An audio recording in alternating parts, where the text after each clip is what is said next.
Okay, it's live. Okay, thank you so much, Menachem Mendel. So, before we begin, I just wanted to dedicate our words of Torah today to Ramelech Leib Ben Zissel. He's a Refuah Kreva Shlema. Actually, his birthday is coming up at this Shabbos, following Shabbos.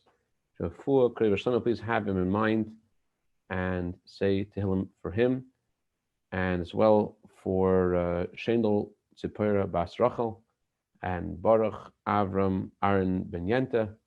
Tehillim really makes a difference. As the Tzemach Tzedek says, that if we knew how powerful it is to say Tehillim, we would really never stop saying it.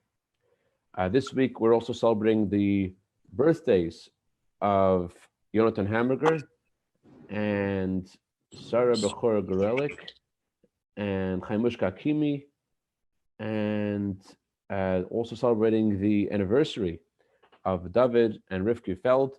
Many happy returns to the day. It's also the birthday this week of Madeline Rosenberg and Raphael Tanansky. All celebrating the birthdays this week should have a year of bracha, v'atzlacha, v'gashmius, v'ruchnius. So I chose a pretty pertinent topic this week. Why go to shul? But before we talk about why going to shul, let's talk for a second about who should go to shul. Obviously, not everybody can go to shul. Not everybody should go to shul. And there are definitely questions that everyone has to address to the proper medical, to your doctor, and see if that's okay for you in your situation. And it's not something that everyone should do. I'm not trying to try to inspire people who don't feel safe to come to shul. But I am talking to those who are okay to go to shul and that have just gotten used to davening at home. And there's such a big change. Rabbi Shamshon Raphael Hirsch used to say that in generations before him, the main place of Judaism was the home. You learned at home, you prayed at home, you did all the mitzvahs at home.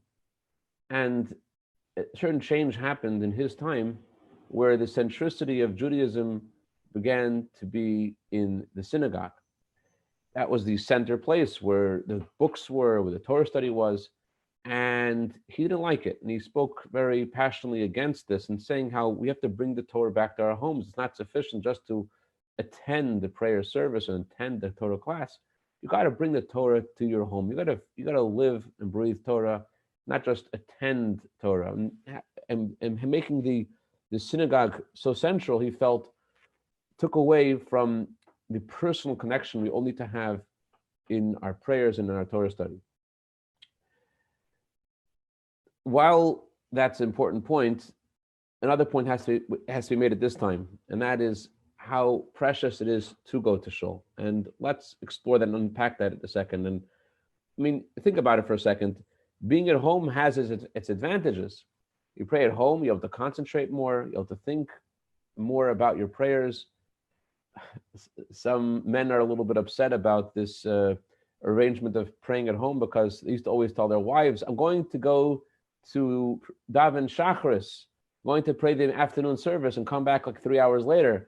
And for the first time, their spouses discovered that mincha doesn't take 3 hours, and they're able to spend a lot more time at home than they may say they can. But right now, a lot of people are leaving their homes and coming back once again to shul. Since God gave us the Torah thousands of years ago, there's never been a time where we've been so long away from the synagogues. And I shared this in the letter. I don't know if you saw this. David HaMelech says, I want to be in your home all days of my life, all the time. I want to be like a Shiva student, always studying Torah. Then he says, I want to visit your holy place. Does he want to be there all the time or just visit? And the answer is, he wants that every time he goes to the synagogue, it should feel like the first time. We're given an opportunity here now to enter the synagogue in a way we never did before, to enter it for the first time. Something unique. And people, wonder the time when we needed the synagogues the most, we weren't able to enter them. Times that we need God the most, we need to pray to God the most, we weren't able to enter the synagogue. And there are many rabbis around the world who point fingers and say, well, that's because we weren't respecting the synagogues. And of course, that's not something that the Rebbe taught us to speak like that, to speak negatively and to accuse people of not, and to explain God's ways. It's not for us. But there's something definitely powerful and significant about going to a shul. And what is that? Why does Judaism put such importance to the synagogue? What is there? God is everywhere. And I'm able to concentrate at home and pray with my heart at home, and prayer is meant to be a personal, emotionally fulfilling experience. Why is there a need to go to the shul? The Google discovered there's a Google searches for diets.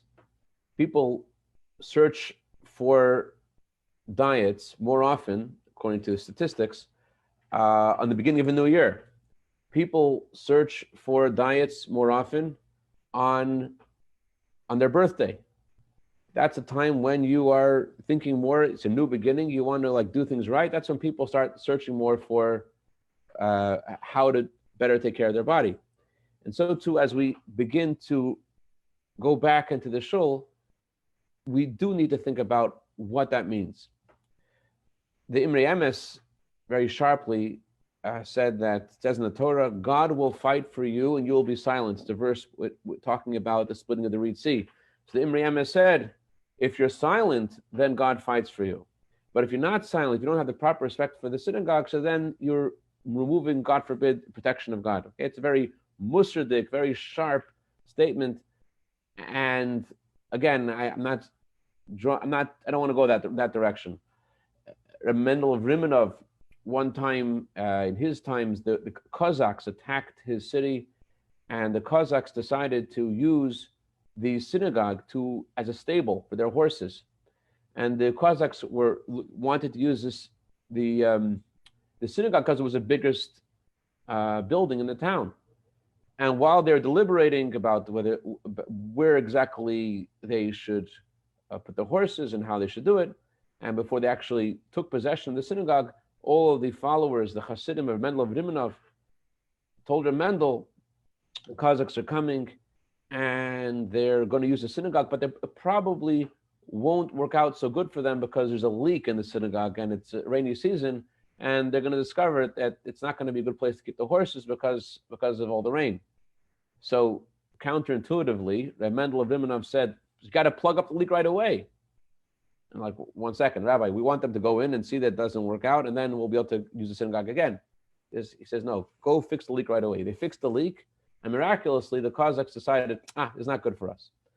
So by honoring the synagogue, it gives us the ability to use the synagogue. There's a certain blessing in honoring the synagogue and honoring the books of Torah. When I was studying in yeshiva in 770, there was an older chassid who was 90 years old at the time. His name was Amir Itkin, alav shalom, and he used to study every day with another wonderful chassid who was over 100 years old, Rav Chitchik, Yehuda Chitchik. And a mayor was the younger of the two. He called me over once. He says, you see that old man? Yeah. You see that old man? Every time he takes out a book, he puts it back on the shelf. Do you know why? I said, no, why? He said, because one time he was in Riga with the previous Lubavitcher Rebbe, and the previous Lubavitcher Rebbe saw him take out a book from a bookcase and put it down on a table. And he said that the previous Rebbe told him, what's wrong with the bookcase? And he put it back in the bookcase. And since then, he's very careful to always put books back. I think what our mayor was trying to tell me was that by honoring the Torah and honoring the synagogue and honoring the Torah books, it brings you a long life. And so it's certainly a blessing. But it's not just about the blessing. I want to talk about the significance of what it really is about. Again, you're praying at home. You're talking to God from your heart. Why go back?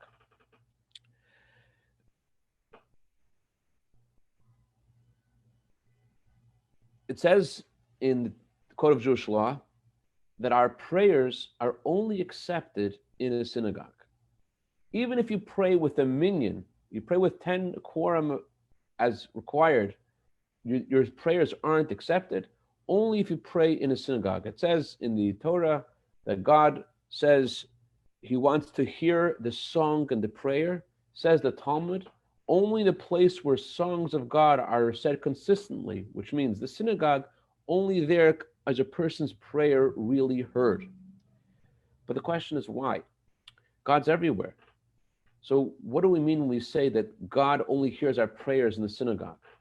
Well, the answer is a little bit complex, but let's try to do this. God's everywhere, but there are places that he is more revealed, where he is more, if you will. A Beis HaKnesses literally means a place of gathering, a place where people consistently and constantly gather to pray. Let's say you wanted to talk to the mayor of Los Angeles. You wanted to change something about Los Angeles. You could go to his office in city council and you could talk to him there. But imagine having the opportunity to talk to him over a cup of tea in his home. It's a place where people in their offices have their guards up and they relate to people in a certain system. But then there's the way they are at home. The way they are at home, there aren't those kinds of rules, and it's more of an intimate setting, and you're able to have a far deeper effect on the mayor, let's say, if you will be able to speak to him at home than speak to him in his office. In a similar way, Jacob famously said when he was lying down, went to sleep in the Temple Mount, and he woke up, he said, he saw the ladder of God where the angels going up and angels going down. Jacob wakes up from his sleep and he says, indeed, this is a place of God. I did not know. I wouldn't have slept in such a holy place. What do you mean? God's everywhere. You can't sleep anywhere. If you can't sleep in the presence of God, then you shouldn't be able to go to sleep anywhere. And the answer is no. Jacob said this is a place where godliness is revealed. The king is in control of the entire country, but his palace is a place where he is more present, more revealed. The Rav Ram, the son of the Rambam, said that a synagogue is called a house of God, a place that is designated for the master of reality, for Hashem. The Talmud says that on the verse, I will rest my name there. Make for me a small miniature sanctuary. Says the Talmud, this is referring to the synagogues outside of Israel and Babylonia. It doesn't say in the Torah the word Jerusalem anywhere. In the writings and the prophets, it says the word Jerusalem about 600 times. But in the Torah itself, it doesn't say the word Jerusalem. And the question is, why doesn't it mention Jerusalem in the Torah if Jerusalem is so central? It says always in the Torah, God says, you will go to the place to bring the sacrifices, the place that I will choose. But it doesn't say where that is. How come it doesn't say it? So Maimonides says, you see how the Middle East is so, it's a place where everyone sees the most discord in the world. It's a place that's more fought over than any other place. So that's the Middle East without the Torah telling us that this is the place that God chose. Imagine if God would open up the show the deck, show the merchandise, and say, this is my special place. You can imagine the kind of fighting that there would be over Jerusalem. That's what Maimonides says. But the question, though, is, why did God choose a specific place to be? The Zohar says that every single temple, every single synagogue is called the Beis HaMikdash. It's called the miniature Beis HaMikdash. It's called the miniature temple. The Sefer HaChaim says, when you stand in a synagogue and you face east, it's as if you are in the east. It's as if you are in Jerusalem. So the synagogue itself is the place of Jerusalem because you're facing Jerusalem. But why? Why is it necessary to have such a place? Our patriarchs, Abraham, Isaac, and Jacob, they didn't have a temple. That's the way people prayed to God at that time. So why did things change? So there was a king over Austria named Franz Joseph about 150 years ago. And he was rising in power, and he decided he wants to build something that will eternalize him. So he decided he's going to build an opera theater. He hired an architect, And the architect worked on this opera theater for 5 years. He built an incredible edifice, and they made a inauguration day, and everyone came, all dignitaries. And when they arrive, the king comes, and instead of the king being excited to see this place that was constructed over a period of 5 years, the king is so angry. He says, "Where's the architect? I want to kill him." They call the architect over, and he goes on his knees. "Your Majesty, what's wrong? This is the most beautiful opera house in the world. Why are you upset?" The king says, "You don't know how to make an opera house. Let me explain to you. When you go to the opera, you go upstairs. When you go up the stairs, you go up the first flight of stairs, and you decide, walking up the stairs of the opera, that you're in a different zone. You go up another flight of stairs, and you decide to put your cell phone on vibrate. You go up another flight of stairs, you decide to turn your cell phone off completely. You're entering into a zone." So Franz Joseph was saying that this is the worst opera house in the world because it was built on the bottom floor. You just walk straight into the opera house. You can't walk into the opera house like that. In a similar way, the idea of the simple reason why a synagogue is significant, what's significant about it is that you enter into the synagogue. You leave behind whatever you were thinking about before, and you connect with something special. As the Talmud says that when you walk into the synagogue, you shouldn't immediately begin to pray. You should first walk in the distance of 2 entranceways, which means you should leave stuff behind and focus and realize you're talking to God. That's the meaning of the words, the gate of heaven. The Rambam's son, the Maimonides' son, says the meaning of the words, the gate of heaven, is like when you walk into a synagogue, you actually feel you're going to God's place. You're able to affect things that are happening in your life because you're going to the place of God to talk to God. Yes, God's everywhere, but for you as a person, it's a different feeling going to a special place to talk to God. This is the gate of heaven, and it's created by your concentration. That's what Avram son of Rambam says. But it's far more than that. That's the way it is on a simple level. The simple level, the synagogue is special because of what you're thinking, what you're feeling. But it's a lot deeper than that. There was a great tzaddik named Moshe Chagiz. Moshe Chagiz, his synagogue, there was a very simple Jew, used to come to the synagogue all the time. And one day he was at a class where someone mentions that God used to have in the temple these 12 loaves of bread. And they were offered to God every week, and they were fresh every week. And God had special satisfaction from the loaves of bread that were offered to God. So the simple man goes home to his wife and he says, "I have a great idea." "What's that?" "Let's make loaves of bread for God." She says, "Really?" "Yeah. I'm going to bring them to the synagogue and put them into the ark, and I'll give them to God." His wife, also a very pure-hearted person, says, "Great idea." And she bakes some loaves of bread, and he brings it to the synagogue when no one is looking. He wants it to be a very personal gift to God. He goes into the ark. He puts the loaves of bread there, and he leaves. And comes back the next day on Shabbat. The ark is open. The loaves of bread aren't there. He goes back to his wife, and he tells his wife, "God accepted our gift. The loaves of bread weren't there anymore." His wife says, "Wow, let's do this again." And every week they would bake loaves of bread for God. But what was really happening was that the Gabbai, the attendant of the synagogue, he noticed loaves of bread there as he was cleaning up on Friday afternoon, and he took them home. And every week he had some more bread for his family. He liked it. But Moshe Chagiz, the rabbi of the synagogue, when he found out about it, he discovered who was doing this. He yelled at the man, he said, "How dare you do this? Why are you disturbing the synagogue, the holiness of the synagogue? You're bringing your bread there. It's not supposed to belong."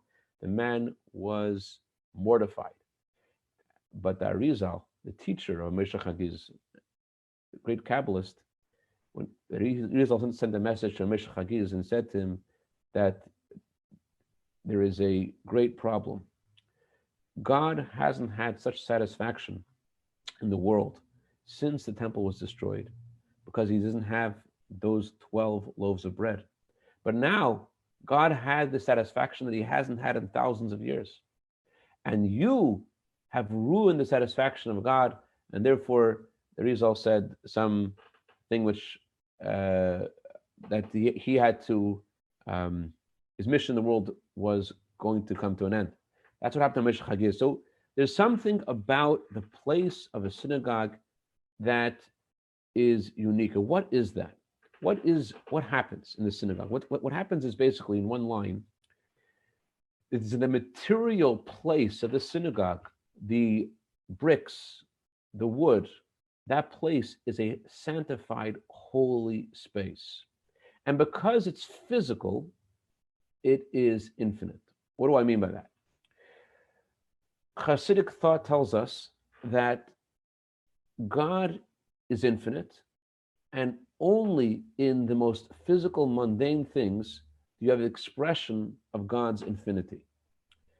Just as we could use an example of a teacher. In order for a teacher to teach a student who is somewhat gifted, the teacher doesn't need to be too smart. But in order to present the same idea to a student who isn't gifted, to present an idea to a college age class is a lot easier than presenting the same idea to a 5-year-old. That requires a more gifted teacher. In a similar way, the light of God that is used to create the higher worlds isn't that great. The light of God that creates the physical world is infinite. Where do you find the expression of God's essence? In the temple, in the physical space that God chose to express himself. It's kind of like ourselves. You might have an idea in your mind or in your heart, but when you use your words to express that same idea and you say to someone how much you love them, all of a sudden you feel that love differently. Your words, which are seemingly lower than your feelings, have the ability to summon a deeper energy of your soul. In a similar way, the physical space of the synagogue, because it's sanctified, and because it's physical, because it's lower, it connects to the infinity and the essence of God himself. As long as something isn't physical, it doesn't touch God's essence. I want to just conclude with one incredible story. There was a Jew who was an emissary of the Rebbe in Kazan. His name is Rabbi Yitzchak. And he has a synagogue there, and every morning he always came second to the synagogue. An old man would come there before him every morning, and he'd always come later than this old man. The old man would come earlier, and he would come later. So he always felt like he should really, as a rabbi of the synagogue, he should get up earlier than the old man. So one day he gets up really early and gets there before the old man, and lo and behold, he sees that the old man comes into the synagogue, and he sits down, and he opens his bag, and he puts his kippah, he puts his prayer cap, his yarmulke, he puts it on. And Rabbi Gorelik was a little bit surprised. He thought, okay, this guy doesn't wear a kippah all the time, but he should have respect for the synagogue. He should know that the synagogue is such a special place, and therefore he should put on the kippah before coming into the synagogue. Why is he only putting on the kippah after entering the synagogue? And then this Rabbi Gorelik thought to himself, everything that we see is a message from God. The Baal Shem Tov says that you see a deficiency in someone else, that means you have the deficiency yourself. You're looking at someone else as a mirror of yourself. So he thought, if I see this in this other person, that must mean that I myself have to rectify this same issue.